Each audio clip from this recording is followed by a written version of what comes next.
everyone. Welcome to the fourth online spotlight session of the Behavioral Confluence 2026, organized by the Behavior Decision Lab, School of Psychological Sciences, Christ University, and the First Principal Lab.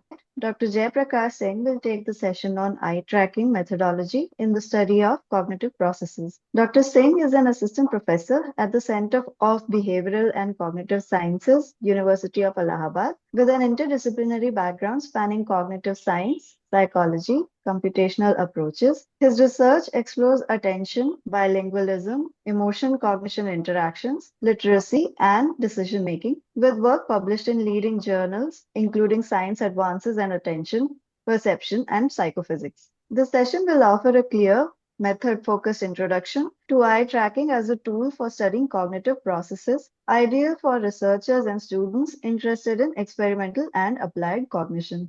Without any further delay, I would now like to invite Dr. Singh to take the spotlight. Thank you, Anjali, and thank you for kind introduction. And first, I would like to thank Behavioral Decision Lab and Christ University for inviting me to give a talk on this particular topic. And I will also like to thank organizer also for calling me. And so I will talk about.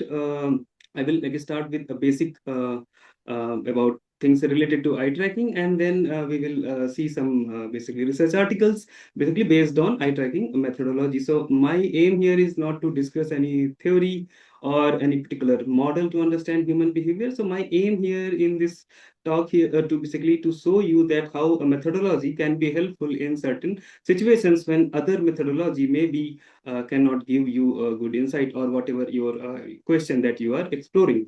So when we are talking about eye movements or basically eye tracker, so what eye tracker does, it basically it tracks the eye movement where you are looking at that in one particular context or at a particular time. So what it signifies when we are looking at some place or some at some particular spatial location. So it indicate in one way that can be a matter of debate also, but in one way we can say that when we are looking at something, it means we are attending at that particular in that particular spatial location, or when we are attending, it means we are processing the information basically that is there. So what signifies in terms of when eye tracking methodology says that they this methodology can track basically eye movement, the pattern of eye movement or sequence of eye movements, or so it basically indicate, or it could be an indirect indicate of the overt attention that okay, so I am or someone is basically attending at one particular location, or I am processing the information where my current gaze is there basically. So whatever information that is presented in my foveal area basically, so it means that I am trying to understand, I am trying to explore, or whatever, trying to examine that information that is there. So basically what this methodology provides is continuous measurement of eye movement with gaze location, like where you are stopping, where when you are moving, or whatever your speed of eye movement that is there. So what is advantage here when I'm saying that okay, so it gives you certain situations, it could be really helpful as compared to other situations. So one certain advantage is basically the eye movement, or you can say that the response in form of eye movement is first thing is in real time, as compared to, let's say you are taking another behavioral measure which is a key press based. So that key press response that you get is a post processing response. Like you suppose whatever you have to, let's say a task you are involved in, categorization task, you categorize one object in, let's say, one of the category that is given to you. So what is happening when you decided at one particular point of time, then you have to decide, okay, you have to press the left key or let's say right key, then there's some post processing is also added to the your behavioral key press response, but that is not in present in eye tracking methodology. So that is also in one good way that you get a very clear response, or what is the ongoing or online response, or whatever your brain is basically processing, you are getting in that particular form. So in that way basically it basically gives you a good indicator of online processing. So we will see some methodology, some paradigms also where this can be really helpful. So what it does basically in terms of, it tells two things. Eye movement basically to inform two things. One is about the orientation and then engagement of attention. So orientation means it the direction of your attention. Let's say you are moving left, right, up, or down, and then the engagement, it means the location where you are engaging, or like in another term you can say, let's say I'm saying like at one location I look for, let's say, 1000 millisecond, and another location says 2000 milliseconds. So that can be interpreted in different way. One thing can be, say, whatever the stimulus that is there, so that is stimulus has the power to make me engage. So, or I was engaged for 2000 milliseconds, or I was processing this information, whatever, let's say that's B information or A information. So in that way, it can tell you two things when we are measuring or when we are basically considering behavior in eye movement patterns. So it tells two things: location, where you are intending or where you are processing, and the total duration, the total engagement basically of your information that is there. So let's see this one small experiment. So this is called dot probe paradigm. So here it says that the task is like that. So this some fixation will be in the center, then a cue will appear in the left, or target will appear in the left or right. So it will sometime it will say that, okay, so if red, let's say in this case here is a green circle in the center, so it says that when whatever the location of the target, that red circle is there, you have to move. In another situation, basically it will say that if, let's say, for example, other color is blue, so if blue circle is coming in the center, then you have to move in opposite direction, for example. So in that way, maybe other methodology, if you see, maybe behavioral response you will get, but here we can get very clear picture whether where a person is, a participant is exactly looking at that particular time, or whatever the engagement at that particular time. Look, what, how much time one person is basically taking, moving from, let's say this is the center of the screen, I am looking at the center of the screen. In one situation, I have to look towards this, and then in one situation I have to look opposite to the target that is coming on the, let's say in this example, left. So how much time I'm or how much time I'm taking to decide basically, so that maybe eye tracking methodology will be able to provide in greater detail. So this is another version of the same task, but here is emotional dot probe task. So let's say if I am to understand that which emotional phase has more attentional capture happens, let's say in positive emotion or negative emotion. So I can use the same dot probe basically methodology. So where I can present two faces, one in left and one in right. Then you can say that, okay, so whatever, let's say the target first, this will be as in a prime, two faces, and then target will appear. So if this is capturing my attention, let's say, then what will happen in this particular condition, the target and this emotion, the target emotion is in the same line or congruent basically. So what will happen in general, my arm eye movement will be faster in this particular situation as compared to if this particular target is coming in the right direction, then that will be slow. So that two things, the location and the duration, will indicate that whether I am engaged to that particular or whatever attentional mechanism. So if this methodology can be helpful. Now when this was just one example, so now we'll just go in brief about eye movement. So two type of eye movement can be there: voluntary or involuntary. The voluntary, obviously, where we can control left and right or up and down, and eye tracking basically measure both kind of eye movement basically, but it cannot tell maybe that whether your movement, or let's say that was in, you voluntarily make an eye movement or it was an involuntary eye movement. Obviously it's just a machine which basically will capture your gaze location in form of X and Y. So these are different type of eye movements, like fixation, saccades. Generally, most of the time, if you read some paper based on eye tracking methodology, you will find mostly fixation, saccade, or blink. Rarely you will see these other type of movement. So this is basically a fixation or saccade. So fixation is basically, so we can, very simple definition could be, a fixation duration will be between eye movement between two saccades basically. Also called saccade, you can say that eye movement between two fixation basically. So fixation is basically when your gaze is basically located or fixated at basically one particular location for some minimum duration. So like generally it has been defined or it has been accepted, or the thumb rule is basically that minimum, at least people consider 80 millisecond or 100 millisecond duration is considered to be like that can be considered as, okay, so there is this fixation or your gaze stopped there for at least minimum 80 to 100 millisecond, that will be considered the fixation. And eye saccades basically your ballistic eye movement or sudden eye movements that you make, that are considered as saccade basically. So this is less so like you, when you are reading a sentence basically, when you move from one, let's say one word to another word, so that movement will be ballistic eye movement, or it will be considered as saccadic eye movement. Then pupil size is also one good indicator of the cognitive process. So that depend on like let's say a task demand is high, then there will be increase or decrease or based on the emotional information.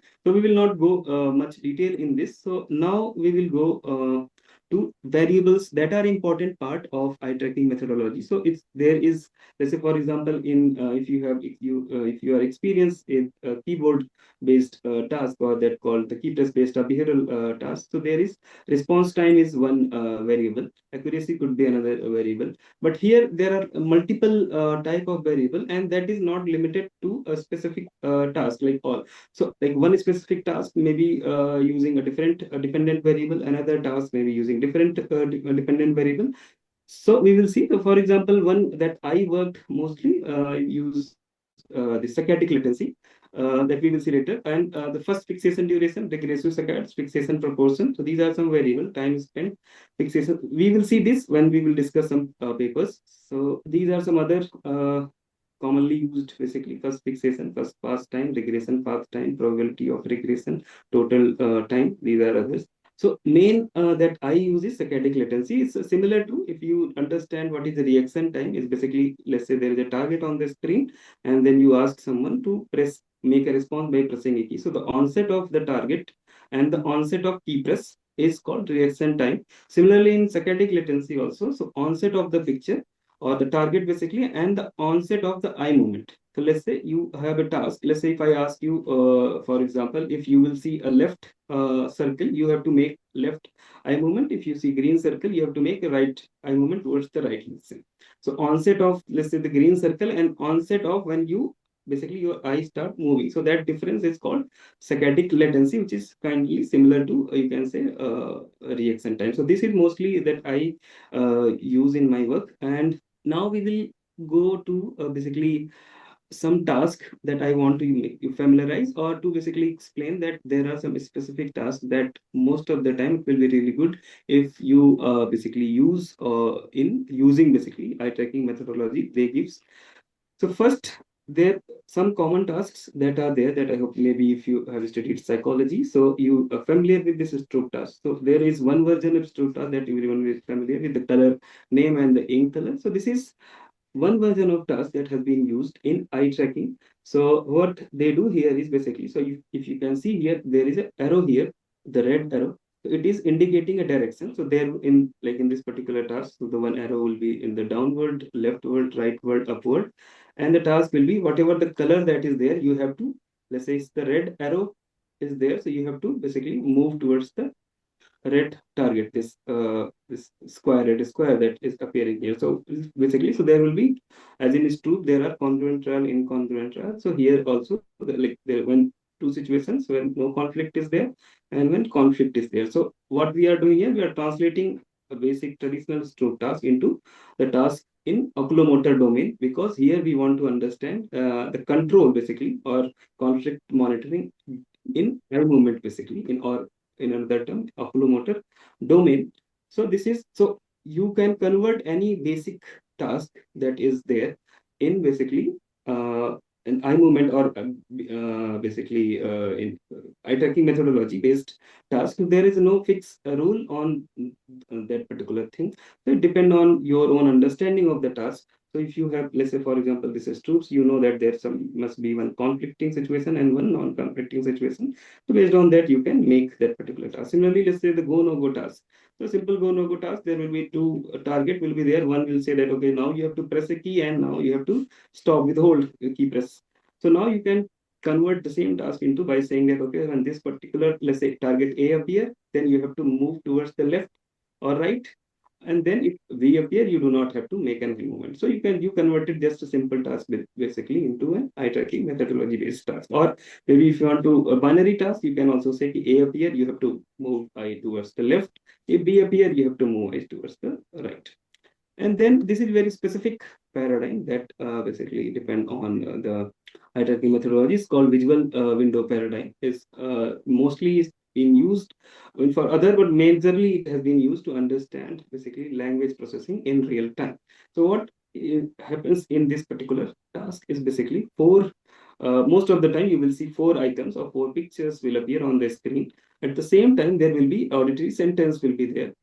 And here, what generally this aimed at how, so this this four image like semi-realistic situation is being created here, and the sentence will be there. So this auditory sentence will basically unfold in the real time. Like first one word will come, the second one, third will come. So here we will see that how as this sentence is unfolding, so whether that is guiding eye movement or not. So whether language is mediating attention. So that is the question that basically in these can be basically understand whether is there any relation between language and attention. And that, say for example, something said that okay, so there is something. So what happens? We turn towards that particular thing, or we search for that particular thing. So similarly here, let's say this is the sentence here. Eventually, she looked at the beaker that was in front of her. So what will happen when there is a beaker sound onset of the beaker? The chances that the eye movements or the fixation towards that particular target. So one will be, so like different manipulations are there. So there will be target, other will be distractor. Sometimes like this target will be there, or semantic competitor could be there also, to understand whether when you are comprehending this target word, what other processing may be parallelly going on, to understand those kind of questions. So for example, this is another example. So the boy will move the cake and boy will eat the cake. So what will happen? So based on your understanding, or maybe when you will see this particular sentence, then what, because this verb here move and this verb here eat. So this will indicate that maybe if after onset of this verb here eat, maybe the chances that you will look basically on this cake, as compared to when move, maybe you will look other object, not the, until unless when the cake onset will appear, like move the cake, then maybe your eye movement. And that basically indicated in the result also. You can see the verb offset is there, like eat is there or move is there, and based on that you can see this line is for cake. So you can say more number of fixations are going, or more number of probability of going, or proportion of fixations for cake.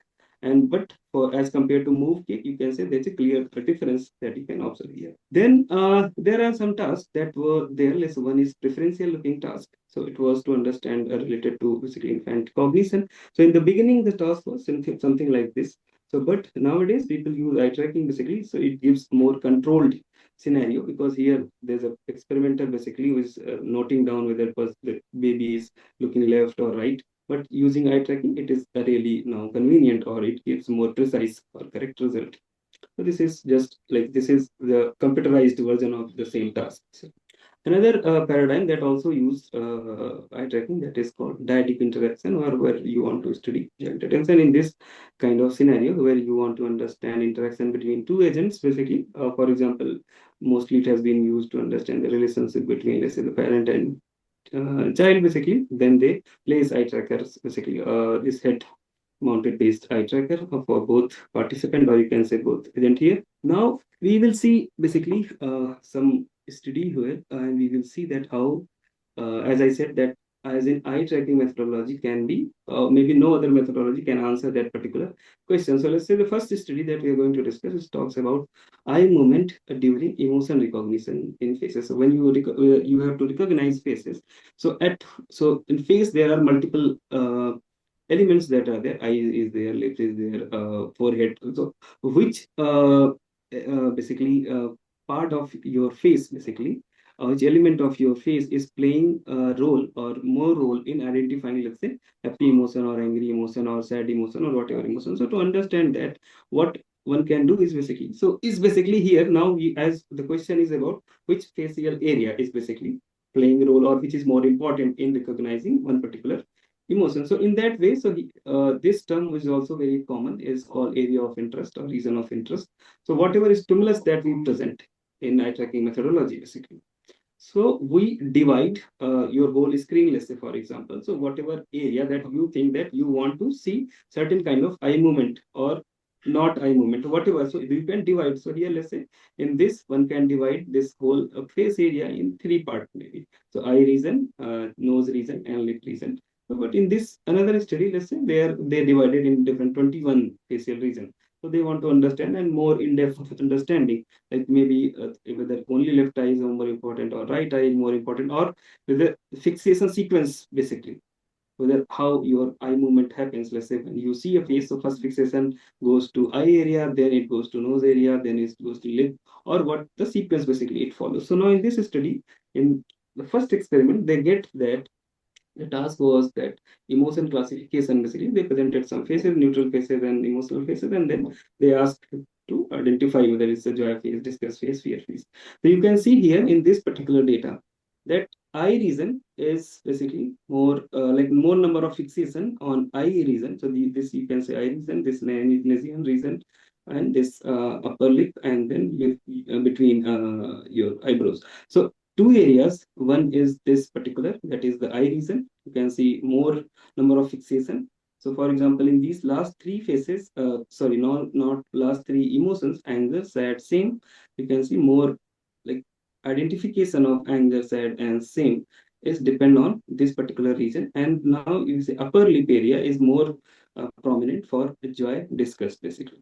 So now the question is, so this is just they presented emotional faces, and now they ask to classify in whether it's emotional phase, non-emotional phase, or which particular emotion that is present there. Now, question is maybe this bottom, because of bottom up approach this is happening, or this because of goal oriented, or they actually like I presented like the experimenter presented the face and people started looking. So maybe there could be some strategy of identifying because of the task that is given to them that identify the emotional phases. So whether they actually play a role in it or not, so they did another study, basically second study. So there they presented what they did is they presented faces, but as the first experiment suggested that for joy and disgust, this eye region, or sorry, upper lip region or the mouth region was more prominent or more playing role as compared to for angry emotion, eye region was playing role. So they basically covered this particular area. So what they got here is that, and basically that validated the finding that is there, or it basically suggests that so when you basically in which particular area, let's say here for this anger, sad, and same, eye region was more prominent. So when they closed eye, basically they were like people were finding difficulty in detecting anger, sad, and disgust. Basically, sorry, anger, sad. But in case of when they closed the mouth area, they got like more problem, or in the sense you can say difficulty in identifying, or they were taking more time, or they were more in basically they were not accurate as compared to when mouth was visible and compared to when mouth was covered basically. So this is the finding that they suggested that eye movements appear to follow both stimulus driven. So in the second experiment basically, and the goal driven perceptual strategy when basically in the first experiment when decoding emotional information from a face. So now you can see in this simple study, a simple experiment is suggesting that how like obviously no other methodology maybe can be helpful to understand this level of understanding, like which particular facial area is important. Now when we are talking about face here, so there is another disorder basically which is somewhere related to some kind of social interaction where people do not interact, or maybe they do not look into the people's eye basically of the facial region. Now this methodology can answer that whether actually that is happening or not. So basically they compared using the same methodology with control group like normal people and the ASD people. So now you can see the result here very clear that for control group, more eye movements basically are in, you can see here in the eye region as well as mouth region here. But for ASD people, you see that less you can see the clear basically this heat map clear difference that the less eye or gaze basically are coming to the eye region, and the lip region is they are looking somewhere other means maybe some other facial region or to downwards basically, but not. So this is one way of using this methodology to understand in this particular. So this is another old study which basically clearly says that your autistic group and control group eye movements are very different, or how what could be their strategy, or maybe they are whether they are making eye movement and that sorry they are making eye contact with people in real life, as well as here also it's indicating obviously we can infer that maybe because of that they are not looking on the faces here when like we are just presenting faces, not the real people here. So this is another study.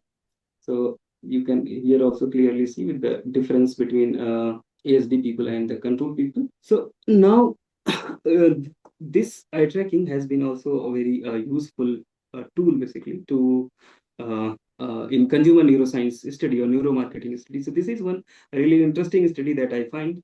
I would like to tell here that they developed an ad here basically, as you can see, and they tested whether where basically a consumer will look basically. So what they got here that the eye movement data suggests that most of the fixations are on the model basically that is here.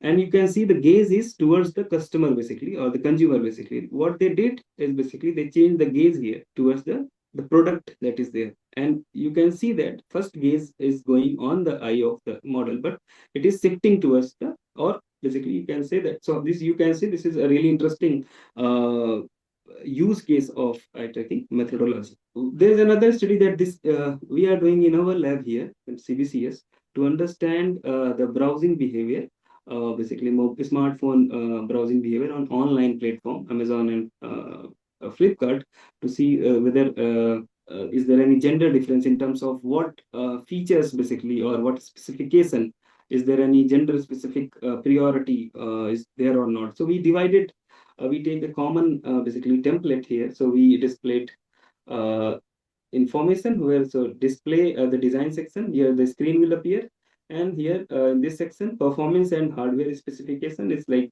uh, different, like OS, RAM size, battery size, all these description will be here, and then battery durability, and some like different company gives some different information. So whatever their selling point that we added here, and then camera and software details, and then user rating basically. So what we get here is that, so we collected some like some 20-30 participants for both group basically, male and female. And so what we get here is that dwell time, like total time and the total number of fixation, were greater for female participant as compared to male for camera reason. And similarly for dwell time and number of fixation were greater for male participant as compared to female for processor reason. But for other information specification, for example, screen display, customer rating, and battery size, there was no difference there. So let's see here. So I will like to show you the heat map basically for both group, the female and male. So why we did this studies basically? So there are gender differences in terms of online shopping, as in terms of male has different preferences, female has different preferences. But idea was that a smartphone is one thing which basically most of the, like that is like our part of life.